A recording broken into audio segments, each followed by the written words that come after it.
रफ्तार, वेलोसिटी और एक्सेलरेशन, ये तीनों फिजिक्स के बुनियादी असूल हैं जिन्हें हम आज समझेंगे। शुरू एक आम से सवाल से करते हैं। गाड़ियों में स्पीडोमीटर तो होते हैं, वेलोसिटी मीटर क्यों नहीं? इसका जवाब दो तरह की फिजिकल क्वांटिटीज को समझने में है, स्केलर्स और वेक्टर्स। तो स्केलर सिर्फ मिकदार बताता है, जबकि वेक्टर मिकदार और सिमत दोनों बताता है। देखें, वेक्टर एक तीर की तरह है, लंबाई इसकी मिकदार है और नोक सिमत बताती है। रफ्तार यानी स्पीड ये बताती है कि कोई चीज कितनी तेजी से चल रही है, बस।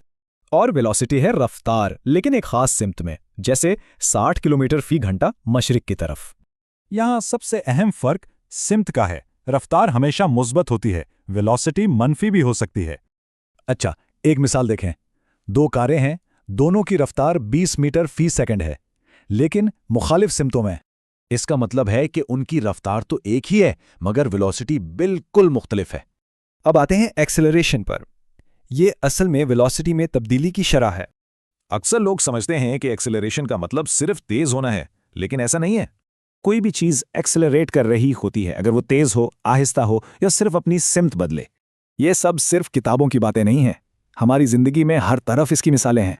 गाड़ी का स्पीडोमीटर सिर्फ रफ्तार यानी स्पीड बताता है, समत नहीं। रफ्तार वही भी रहे, लेकिन मोड़ काटते हुए समत बदलती है, तो ये एक्सेलरेशन है।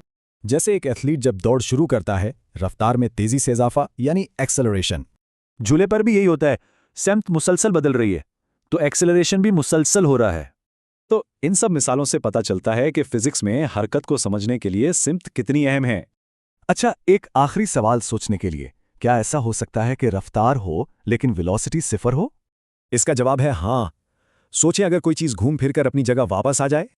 फासला तो तय हुआ, लेकिन चूंकि वो अपनी जगह वापस आ गई, इसलिए डिस्प्लेसमेंट सिफर है और इसलिए औसत वेलोसिटी भी सिफर है।